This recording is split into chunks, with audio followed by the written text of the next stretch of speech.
Pengakuan jujur dilontarkan Sintayong kepada media usai timnas Indonesia kalah dramatis atas Cina. Ya, seperti yang diketahui, laga timnas Cina versus timnas Indonesia itu berlangsung di Qingdao Youth Football Stadium. Laga itu berkesudahan 2-1 untuk kemenangan Cina. Usai laga, Sintayong memberikan selamat kepada Cina yang berhasil meraih poin penuh. Ia mengungkapkan jalannya laga berjalan menarik karena kedua tim memiliki tekad yang sama untuk menang. Namun, Sintayong menyorot satu hal, yakni keinginan untuk menang. Pelatih berusia 54 tahun itu menilai anak asuh Branko Ivan Kopic memiliki tekad yang lebih besar untuk memenangkan pertandingan ketimbang Indonesia. Pertama-tama, saya ingin mengucapkan selamat kepada tim Cina atas kemenangan ini. Baik Cina maupun Indonesia sama-sama menunjukkan keinginan untuk memenangkan pertandingan, tetapi keinginan Cina untuk menang lebih kuat daripada Indonesia, ujar Sintayong. Hasil ini praktis membuat tren belum terkalahkan timnas Indonesia harus berakhir. Dengan begitu, skuad Garuda sejauh ini mengemas 3 hasil imbang dan 1 kekalahan dalam 4 laga grup C. Meski kalah, timnas Indonesia masih punya banyak peluang untuk lolos ke Piala Dunia, meskipun jalan yang dihadapi akan semakin sulit. Di sisi lain, nama Asnawi Mangkualam trending topik usai timnas Indonesia dikalahkan Cina. Ya, dalam laga ini Asnawi tampil sebagai starter. Backport FC itu bahkan dipercaya Sintayong memakai ban kapten. Namun, banyak warganet yang kecewa dengan performanya. Mantan pemain PSM Makassar itu dinilai terlalu lama memegang bola. Bahkan di satu momen Asnawi salah mengoper ke pemain Cina. Hal tersebut yang membuat netizen murka dan menyerang akun Instagram sang pemain.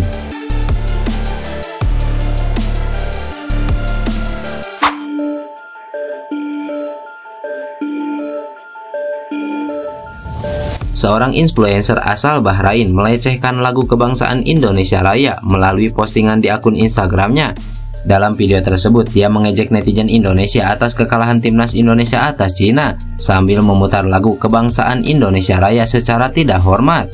Tindakannya memicu kemarahan netizen Indonesia yang akhirnya mengajak untuk mereport akun tersebut.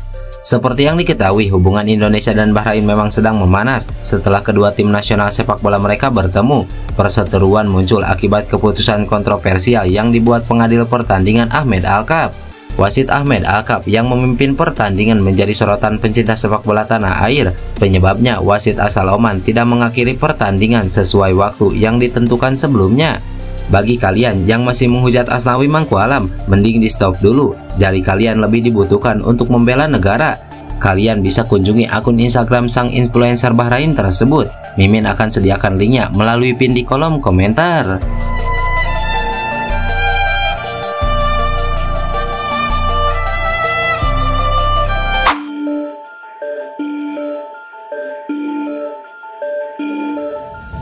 Seperti yang diketahui, timnas Indonesia asuhan Sintayong bakal ketambahan amunisi baru dengan kehadiran Kevin Dix, pemain FC Copenhagen yang berusia 28 tahun.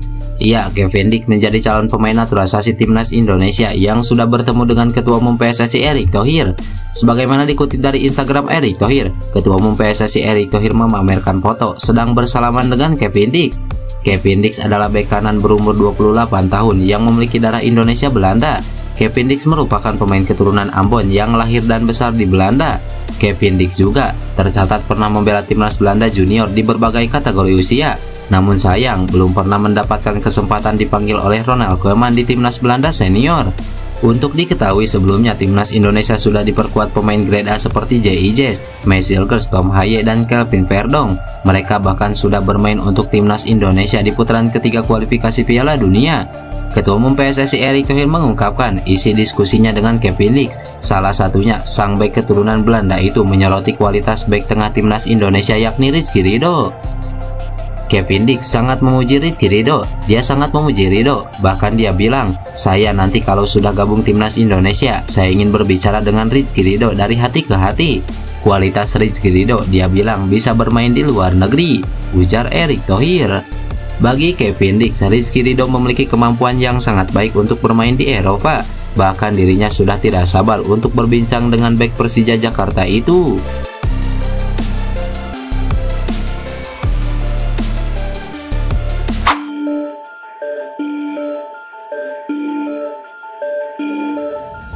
Salah satu gelandang Cina, Liu Wanyi, menyoroti terkait dampak yang ditimbulkan dari hadirnya para pemain keturunan di timnas Indonesia. Seperti yang diketahui, timnas Indonesia baru saja meladeni perlawanan Cina di Qingdao Football Stadium.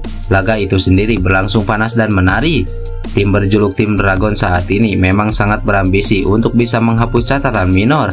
Gelandang Cina Liu Wanyi memandang jika pertandingan kontra timnas Indonesia berjalan sangat sulit. Liu Wanyi mengaku jika para pemain tim Dragons pantang mundur demi bisa meraih hasil terbaik. Pemain berusia 31 tahun itu juga mengakui kehadiran sejumlah penggawa keturunan yang berada di skuad Garuda. Menurutnya, adanya para pemain keturunan membuat gaya permainan timnas Indonesia layaknya tim yang bermain di Liga Eropa. Pertama-tama kami bermain di rumah. Sikap semua orang terhadap pertandingan ini adalah kami harus berusaha untuk mendapatkan 3 poin di kandang. Ini adalah pertandingan tanpa kemunduran. Dilihat dari peringkat kedua tim, masalah ini tidak dapat tercermin terlalu intuitif karena Indonesia telah menaturalisasi banyak pemain di Eropa dan mereka bermain dengan kecepatan Liga Eropa. Ini jelas merupakan pertandingan yang sulit untuk dimainkan dan tidak bisa dikatakan bahwa peringkat Indonesia lebih rendah dari kita, ujar Liu Wanyi.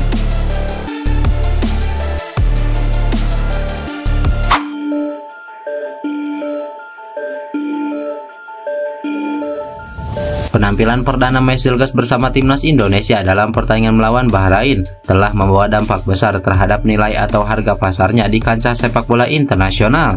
Bek tengah yang memiliki darah Belanda ini kini mengalami lonjakan harga pasar yang cukup signifikan.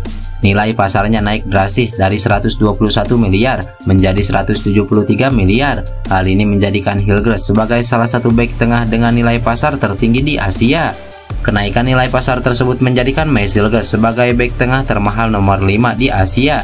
Ia berhasil melampaui Alessandro Kirkati, bek Australia yang memiliki nilai pasar sebesar 147 miliar. Prestasi ini menunjukkan betapa pentingnya kontribusi Hilgers bagi lini pertahanan, tidak hanya di tingkat klub tapi juga di tim nasional. Dalam pertandingan debutnya, meski Indonesia mengalami hasil yang kontroversial, penampilan Hilgers tetap menarik perhatian para pengamat dan pelaku sepak bola. Lonjakan ini juga dapat meningkatkan eksposur Hilgers di bursa transfer, membuka peluang bagi klub-klub besar yang mungkin tertarik untuk memboyongnya. Peningkatan nilai pasar ini sekaligus menjadi kebanggaan tersendiri bagi penggemar sepak bola Indonesia. Kehadiran Mesilges di timnas Indonesia diharapkan dapat membawa dampak positif dan meningkatkan kualitas pertahanan tim dalam berbagai kompetisi internasional mendatang. Jika terus tampil konsisten, tidak menutup kemungkinan nilai pasarnya akan terus meningkat dan ia akan menjadi salah satu bek paling dicari di benua Eropa.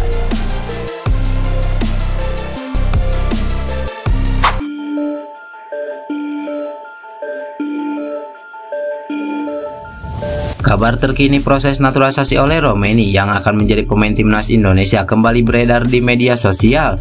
Beberapa waktu lalu, Ketua Umum PSSI juga mengumumkan adanya pemain yang menjalani proses naturalisasi baru. Timnas Indonesia akan diperkuat Kevin Dix, bek tengah FC Copenhagen, sebagaimana dikonfirmasi oleh Erick Thohir. Namun demikian, mengingat Dix merupakan bek tengah, maka dari itu tidak menjauh kekurangan Sintayong untuk skuadnya pada saat ini. Timnas Indonesia masih memerlukan penyerang baru dan beberapa nama sudah mencuat, yaitu oleh Romeni dan Mauro Gilstra. Mauro Gilstra sejatinya sudah mengajukan dokumen kepada PSSI, namun tak kunjung diproses dan belum berjabat tangan dengan Erick Thohir hingga kini. Kemudian pada Senin kemarin, akun Instagram sibola_id membenarkan bahwa Ole Romeni sedang mempertimbangkan kemungkinan gabung timnas Indonesia. Akun tersebut mengklaim berbincang dengan Josh Ebergen selaku agen yang mewakili Ole Romeni dan mengonfirmasi bahwa sang penyerang FC Utrecht itu sedang mempertimbangkannya. Itu benar, ya, dia sedang mempertimbangkannya, singkat Ebergen. Pada saat ini Ole Romeni sendiri diperkirakan masih menanti panggilan dari timnas Belanda. Namun di sisi lain, skuad timnas Indonesia masih terus membuktikan diri seiring dengan kedatangan para pemain keturunan seperti yang terbaru adalah Mesilges dan Elianor Reinders.